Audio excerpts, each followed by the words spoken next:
22 more hours in Haiti, and then I'm gonna hop on a flight and go back home. So 3 main takeaways from today, and this is gonna come up probably somewhere in the comments. I know somebody will bring it up, but a lot of people will always wonder, Haiti and Dominican Republic, they're on the exact same island, right? They have the same resources, there's just a line dividing them. Why is Haiti like this and Dominican Republic is like Dominican Republic? What is it? Like, what's going on there? Obviously, Haiti was the very first Black republic, right? So all of the sub-Saharan Africans, the slaves, they revolted against the French. They took over the government. So the history behind Haiti and Dominican Republic, obviously it's very, very different because there's a lot of European roots in Dominican Republic. So totally different population, totally different people. Second huge difference is obviously the voodoo. The voodoo is it's completely different, right? And it applies to the population so much differently than a typical Catholic or Christian church would. I'm sure you guys probably heard what Joseph was saying earlier, but voodoo is even practiced in the Catholic Church here in Haiti, which traditionally, of course, if you're Catholic or if you know anything about Catholicism, that's very, very, it's almost like a sin to practice voodoo. It's like witchcraft, right? But here in Haiti, voodoo is very much a part of the religion here, so it's very, very common for people to be practicing witchcraft and voodoo and things like that. And that's pretty common in Creole. You know, if you go to Louisiana and New Orleans, they're going to have, I don't know if probably some people still practice it, but it's very rare.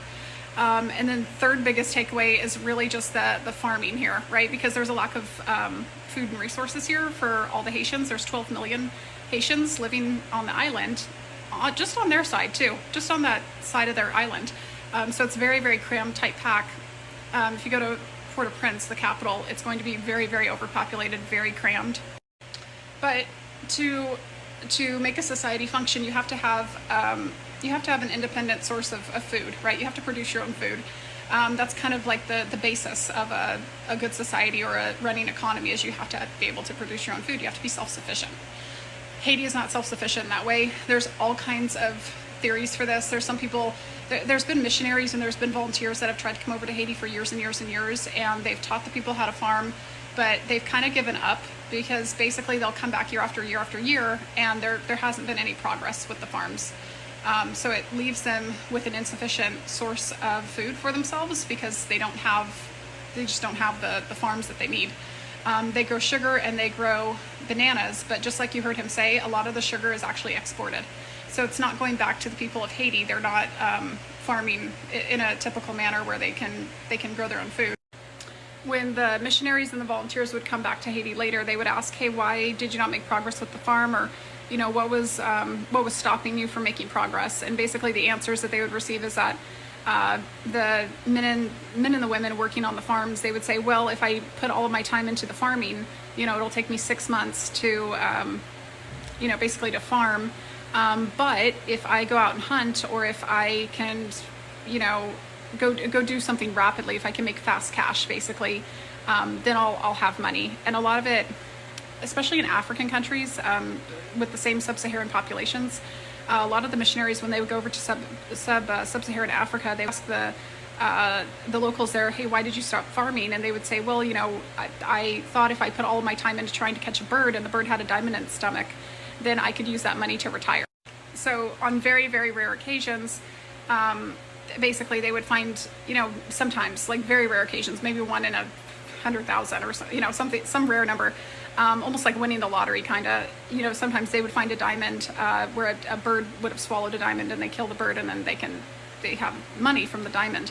But basically it comes down to short versus long-term thinking, and a lot of the population doesn't practice those long-term thinking skills when it comes to the farming. So that's one of the largest barriers in getting Haiti to be self-sufficient is basically, trying to find a group of individuals here that will successfully run a farm and continue to, to water and plant and harvest on a continual basis year after year after year. And if you're not in that long-term mindset, it's very, very difficult to run a successful farm and to have a sufficient food supply. So that's one of the largest barriers. And there's always going to be a couple documentaries and a couple series out there. There's a lot on YouTube that'll say, well, the reason Haiti is so bad is because of the French colonization. well, if we go to other places in the world, like, French Guyana, or if we go to, French Guyana is still owned by France, but, if we go to Laos, or if we go to any other places in the world that have been colonized by France, that's really not the case, right? This country, Haiti, is very, very different from those other countries that were colonized by France. So it's not really a good theory. I think a lot of people just kind of want to push the problem off to France and blame France for why Haiti is the way it is. But that's not really the real reason. And then I just watched another documentary the other day. They went through Haiti and Dominican Republic and tried to just blatantly say that it was the Dominican Republic's fault for why Haiti is the way it is, which is just, you guys, you can't believe everything that you hear, because that's definitely not the case, and it's very slanderous to the Dominican Republic. It's not really. Haiti, originally they had a very good start, actually, when they gained independence from France. They actually took all of the French laws, they took the French style of government, and they used it in the new Haitian government. One of the other things that Joseph mentioned today was that Cap Haitian is so much different than the capital, because the police force here only governs about, or they only watch over about 300,000 people in Cap Haitian. When you go over to Port-au-Prince, he said that there's not enough police officers for the population, because the population is just running over. So there's just basically a huge lack of law enforcement in the area. He mentioned how his brother was in Port-au-Prince and he had somebody stab him in the throat with a fork. So it's very violent. Regardless of all the problems that are here in Haiti today, I would never deter somebody from coming and visiting.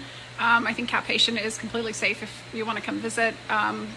Probably if you were alone and you were a female like me, I have quite literally 22 more hours in Haiti, and then I'm gonna hop on a flight and go back home.